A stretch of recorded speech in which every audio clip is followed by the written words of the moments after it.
चंद्रकांता की पुरानी मगर है सुहानी, इस मोहब्बत भरी दास्तां की आज भी दुनिया दीवानी। जहां देखो साजिशें हैं, दिल में भी रंजिशें हैं, जादूगरी की नफरत की हर जगह बारिशें हैं। समय की धारा पे लिखी है खूबसूरत कहानी, ये कहानी है चंद्रकांता की, ये कहानी है चंद्रकांता की।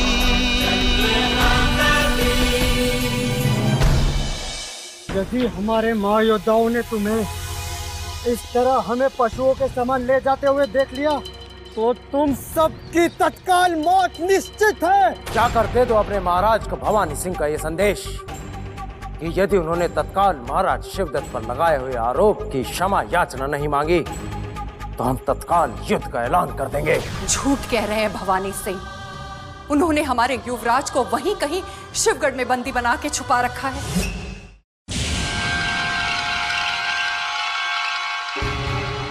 एक युवराज को ऐसे घिनौने स्थान पर बांध कर रखने का काम तुझ जैसा कपटी कायर और धोखेबाज राक्षस ही कर सकता है क्रूर सिंह। हजूर की शान में इतने गुस्ताखी मत कीजिए युवराज।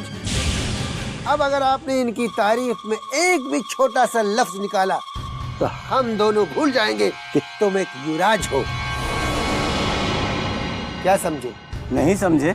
समझा दीजिए हुजूर। अद्वितीय सुंदरी चंद्रकांता के कुपुत्र युवराज, जो इन्होंने समझाया वो समझ लो तो तुम्हारे लिए बेहतर है।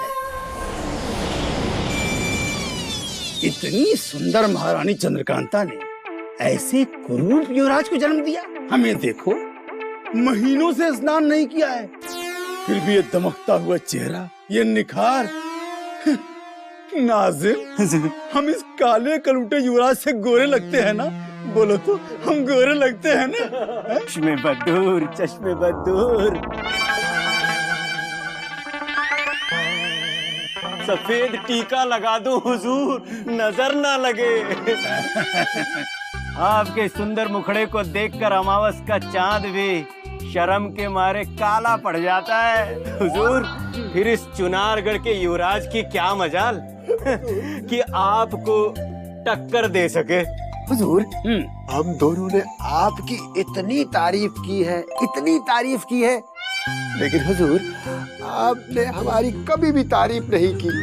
एक झूठी तारीफ ही सही, अरे कभी। सच बोलिए ना हुजूर। मैं सुंदर हूँ कि ये मोटू पेटू नाजिम? हुजूर, खुदा मेरे इस सुंदर चेहरे को इस चूसे हुए आम की शक्ल वाले अहमद की बुरी नजर से बचाए। मैं सच कहता हूँ हुजूर, अब तो महल की दासी भी बड़े फक्र से आपकी खूबसूरती का बखान तो करती ही करती है और मुझे भी पसंद करने लगी है। कोमलिका, बता दो हुजूर को। खबरदार, जो हमारे सामने अपनी सुंदरता की प्रशंसा तो दूर, सुंदरता की चर्चा भी की। क्या तुम जानते नहीं कि संसार में सबसे अधिक सुंदर, इकलौते, अद्वितीय महायोद्धा हम हैं, हम हैं, हम हैं। अब ठीक कह रहे हैं हुजूर। युवराज आनंद को तो आप बंदी बना ही चुके हैं, अब आप सरलता से चुनारगढ़ के सिंहासन पर कब्जा कर सकते हैं। तुझ जैसे मूर्ख को चुनारगढ़ का राज सिंहासन नहीं, चुनारगढ़ के कारागार में मृत्यु दंड मिलेगा। हमारे महायोद्धा कभी भी यहाँ आकर तुम्हें फिर से बंदी बना लेगा क्रूर सिंह। वो हमें क्या बंदी बनाएंगे नादान युवराज? बंदी तो तुम्हें हमने बना लिया है, और हम तुम्हें ये बता दें कि हम अपना अपमान कभी भूलते नहीं। अब हम अपने सारे अपमान का गिन गिन के बदला लेंगे। महाराज शिवदत्त के शिवगढ़ वापस लौट कर आने तक हम तुम्हें कांटों की सेज पर सुलाएंगे, कांटों की सेज पर। फिर देखते हैं कि कौन सा महायोद्धा क्रूर सिंह के निकट आता है तुम्हें बचाने के लिए।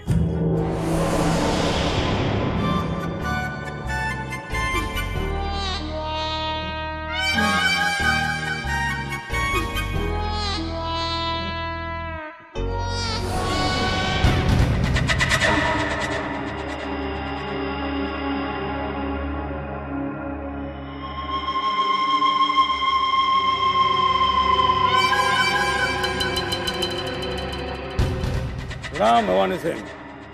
भवानी सिंह? सदा भवानी सिंह जी कहकर प्रणाम करने वाले क्रूर सिंह को अचानक ये क्या हो गया? और आज इसके तेवर इतने बदले बदले क्यों दिख रहे हैं? क्या बात है भवानी सिंह, आज बड़े चिंतित और खोए खोए से दिखाई दे रहे हैं। कोई कष्ट है तो हमें बताइए, हम आपके समस्त कष्ट तत्काल दूर कर सकते हैं। तुम हमारे समस्त कष्टों को दूर करोगे, ऐसा सोचने का भी साहस तुमने कैसे किया क्रूर सिंह? क्या तुम भूल गए कि ना तो तुम हमसे ओहदे में बड़े हो और ना ही शक्ति में अधिक हो? ऐसा आप इसलिए कह रहे हैं भवानी सिंह क्योंकि आप नहीं जानते कि निकट भविष्य में हमारा ओहदा केवल आपसे ही नहीं बल्कि शिवगढ़ के समस्त योद्धाओं और महायोद्धाओं से अधिक ऊंचा होने वाला है। क्या तुम भूल गए क्रूर सिंह? शिवगढ़ में तुम्हारी स्थिति सिर्फ एक शरणार्थी की है, इससे अधिक और कुछ नहीं। और फिर क्या सोचकर तुमने ये कह दिया कि तुम्हें कोई उच्च ओहदा प्राप्त होने वाला है? ये हम आपको अभी नहीं बता सकते। ये भेद हम तब खोलेंगे जब महाराज शिवदत्त संभलपुर से लौटकर वापस शिवगढ़ के इस पवित्र मंदिर जैसे महल में प्रवेश करेंगे। महाराज शिवदत्त के लौट कर आने के पश्चात ऐसा क्या हो जाएगा क्रूर सिंह, और तुम्हें उनसे क्या कार्य आ गया? ये हम आपको कैसे बता सकते हैं, किंतु इतना अवश्य जान लीजिए कि महाराज शिवदत्त के वापस लौटते ही हमारे नाम के आगे से शरणार्थी नाम का दाग सदा सदा के लिए मिट जाएगा, क्योंकि हम महायोद्धा क्रूर सिंह महाराज शिवदत्त को एक ऐसा उपहार देने वाले हैं जिसे प्राप्त करते ही महाराज शिवदत्त हमें यहाँ के सर्वोच्च स्थान पर बैठा देंगे। वैसे हम बहुत व्यस्त हैं, अभी समय नहीं है, बाद में बात करते हैं।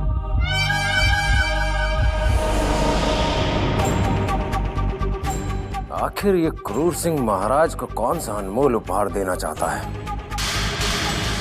अवश्य ही इसके हाथ कोई ऐसा शस्त्र लग गया है जिसका सहारा लेकर यह हमें अपनी शक्ति दिखाने का प्रयास कर रहा है। शेर खान के द्वारा पता लगाना होगा कि वह कौन सा गुप्त रहस्य है जो हमसे छुपाया जा रहा है।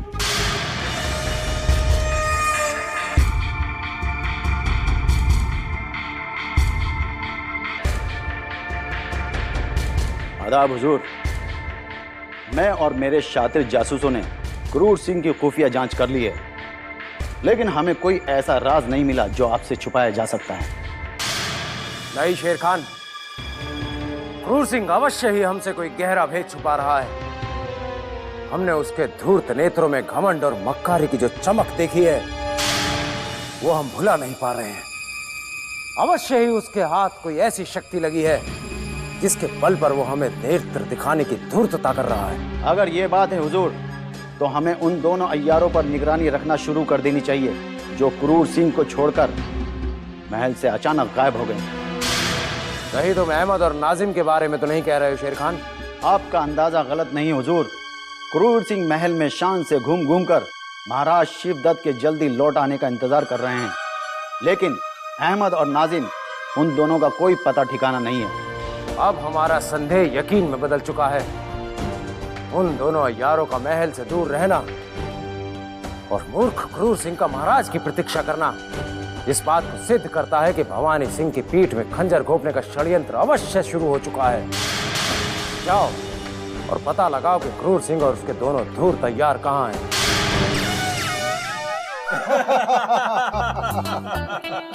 नाजिम, अहमद, हमने जिंदगी में पहली बार अपने दम पर किसी को अगवा करके बंदी बना लिया है। हमारी किस्मत का सितारा कितना बुलंद है कि पहला ही हाथ हमने एक युवराज पे मारा। वैसे ठीक ही तो कह रहे हो अहमद मियाँ। इस दुधमुहे युवराज को कैद करके हमें तो ऐसा लगता है कि जैसे हम भी किसी शहंशाह से कम नहीं। आहा, क्यों नन्हे शहजादे? पाँव के जूते कभी मुकुट का स्थान प्राप्त नहीं कर सकते। तू तैयार हो? अति शीघ्र तुम्हारे साथ साथ इस भोली भाली दिखने वाली युवती को भी इतनी दर्दनाक मौत मिलने वाली है जिसे देखकर शिवगढ़ तो क्या, समस्त संसार की कोई भी युवती किसी भी निर्दोष को छल से भटकाने का साहस नहीं करेगी। तुम्हारी हताशा पर कोमलिका को तुम पर बहुत तरस आ रहा है, लेकिन मैं तुम्हारी सहायता नहीं कर सकती क्योंकि तुम्हारी सांसों पर मेरे हुजूर क्रूर सिंह का अधिकार हो गया है। वो तो हो गया है कोमलिका। हुजूर, आप इतनी जल्दी अचानक वापस शिवगढ़ से लौट आए, क्यों हुजूर? हो, लगता है महाराज शिवदत्त संबलपुर से वापस आ गए हैं, इसीलिए आप युवराज को लेने आए हैं। नहीं अहमद, महाराज तो अभी शिवगढ़ से वापस नहीं आए, परंतु हाँ, भवानी सिंह को हमसे जलन अवश्य हो गई है, क्योंकि वो नहीं चाहता कि शिवगढ़ में हमारा मान सम्मान उससे अधिक हो। इसीलिए हमारा भेद जानने के लिए उसने तुम दोनों पर अपने गुप्तचर लगा दिए हैं। अच्छा हुजूर, भवानी सिंह की ये मजाल, लगता है उसके भी बुरे दिन आ ही गए जो उसने आप पर नहीं, अहमद और नाजिम पर नजर रखने की हिम्मत की है।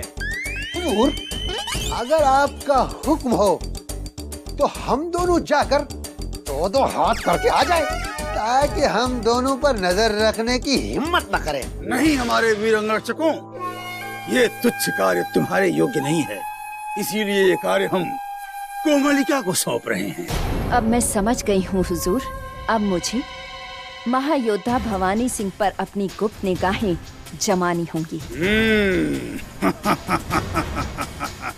समझदार हो तुम।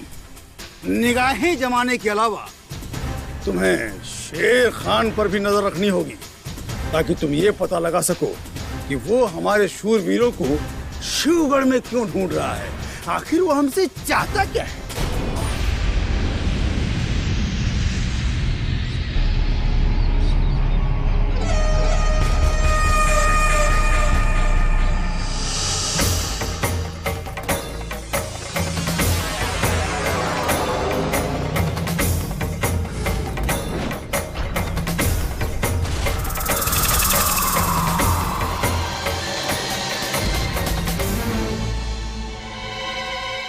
अवसर अच्छा है। शेर खान की अनुपस्थिति में भवानी सिंह से अब शेर खान के रूप में मिलना ही होगा, ताकि हुजूर का दिया हुआ कार्य सरलता से पूर्ण हो सके।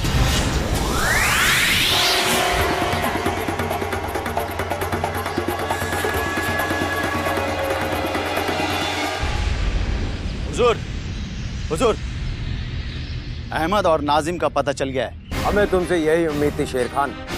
शीघ्र बताओ, वो दोनों तुच्छ हथियार कहाँ हैं और महल से दूर रहकर क्या षड्यंत्र कर रहे हैं? साजिश तो बहुत गहरी लगती है हुजूर, क्योंकि उन दोनों को भी महाबली बद्रीनाथ ने अपने साथ मिला लिया है। ये तुम क्या कह रहे हो शेर खान?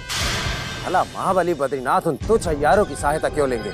सिर्फ वो दोनों ही नहीं, बल्कि एहसान फरामोश क्रूर सिंह ने भी महाबली बद्रीनाथ से हाथ मिला लिया है, और महाबली बद्रीनाथ अब उनके साथ मिलकर युवराज इंद्रजीत सिंह की हिफाजत करने में लग गए हैं। ये कभी नहीं हो सकता। बद्रीनाथ जैसा महायोद्धा मूर्ख क्रूर सिंह और उसके तुच्छ हथियारों से कभी सहायता नहीं ले सकता। शेर खान भ्रमित हो गया है या फिर हमारे साथ कोई छल कर रहा है, इसका पता लगाना होगा।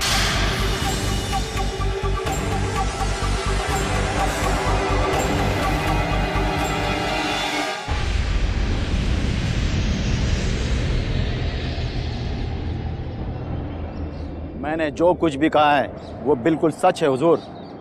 फिर आप मुझे शक की निगाहों से क्यों देख रहे हैं? हम तुम्हें कहाँ शक की निगाहों से देख रहे हैं शेर खान? एक तुम ही तो हो पूरे शिवगढ़ में जो हमारे सबसे अधिक वफादार। हम तो सिर्फ ये सोच रहे थे कि महाबली बद्रीनाथ का कितना बुरा समय आरंभ हो चुका है कि उन्हें क्रूर सिंह जैसे धूर्त की सहायता लेनी पड़ रही है। अब आप आगे आगे देखिए हुजूर, आपसे मुकाबला करने और युवराज इंद्रजीत सिंह को बचाने के लिए महाबली बद्रीनाथ किस किस की मदद लेने के लिए मजबूर होते हैं, लेकिन आप उस एहसान फरामोश क्रूर सिंह और उसके अय्यारों को क्या सजा देंगे जिन्होंने महाबली बद्रीनाथ से मिलकर आपको धोखा दिया है?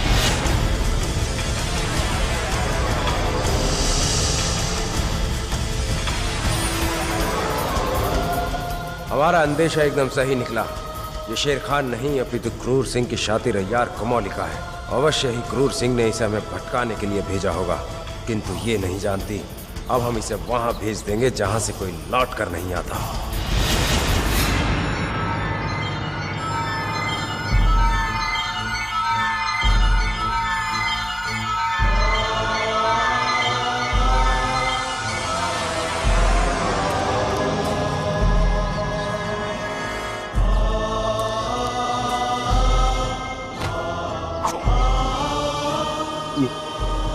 ये आप क्या कर रहे हैं हुजूर?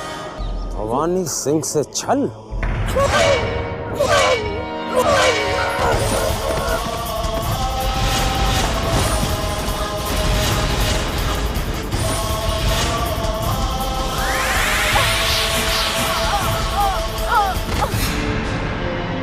भवानी सिंह से छल करने से पूर्व तुम ये भूल गई कि भवानी सिंह का दूसरा नाम यमराज है।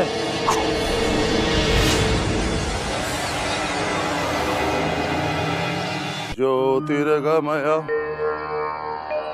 असतो मा सद्गमय मृत्योर्मामृतं गमय तमसो मा ज्यो।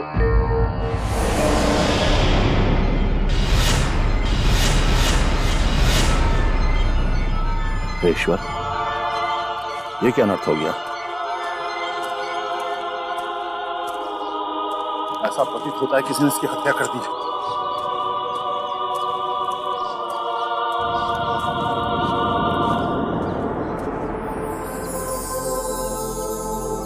ईश्वर, ये क्या अनर्थ हो गया? ये शव तो शिवगढ़ की युवती कोमलिका का है। अवश्य किसी ने इसकी हत्या की है। मुझे ऐसा प्रतीत होता है कि शिवगढ़ में मृत्यु का तांडव प्रारंभ हो जाएगा और शिवगढ़ के लोग एक दूसरे के रक्त के प्यासे हो जाएंगे। यदि ये लड़ाई और भड़की तो चुनारगढ़ के युवराज इंद्रजीत के प्राण पुनः संकट में पड़ जाएंगे। चुनारगढ़ के महाराज वीरेंद्र सिंह युद्ध का उद्घोष कर देंगे। मुझे इस महाविनाश को रोकना होगा। इसके पहले कि धरती पर शवों का मार लग जाए, इसे रोकना होगा। मुझे किसी भी तरह से युवराज इंद्रजीत के प्राण बचाने होंगे।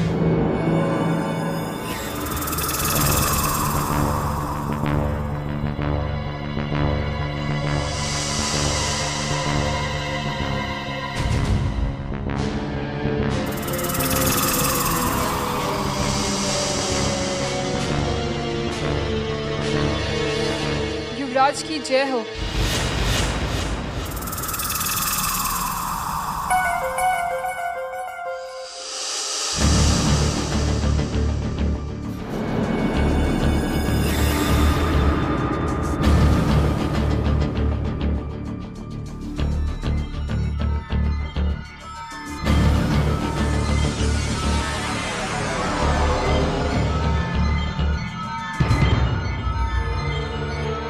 इतने समय से तुम्हें देखा नहीं, कहाँ थी तुम? वो मैं महल के अन्य कार्यों में व्यस्त हो गई थी युवराज। परंतु बद्रीनाथ जी ने तो तुम्हें हमारी देखभाल करने के लिए नियुक्त किया है ना, फिर हमें भूलकर तुम अन्य कार्यों में व्यस्त हो गई। क्या शिवगढ़ के महल में इसी तरह अतिथियों का आदर सत्कार किया जाता है? हमारे यहाँ तो अतिथियों को भगवान माना जाता है। वो बात यह है युवराज की बद्रीनाथ जी ने मुझे एक अहम कार्य करने के लिए महल के बाहर भेज दिया था। इसीलिए मुझे आपकी सेवा में आने के लिए कुछ विलंब हो गया युवराज।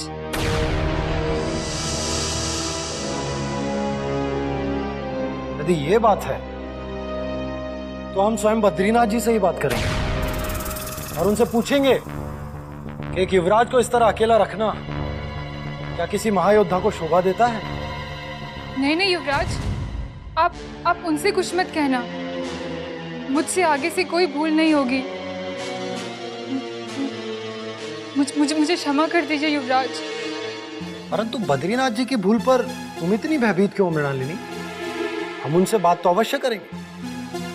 यदि आपने उनसे कुछ कहा तो उनका सारा क्रोध मुझ पर उतर सकता है युवराज, क्योंकि महाराज की अनुपस्थिति में महल के सारे कार्य उनके कंधों पर हैं। इसीलिए वो दिन रात व्यस्त रहने के कारण आजकल बहुत क्रोधित रहते हैं। हो सकता है वो मुझे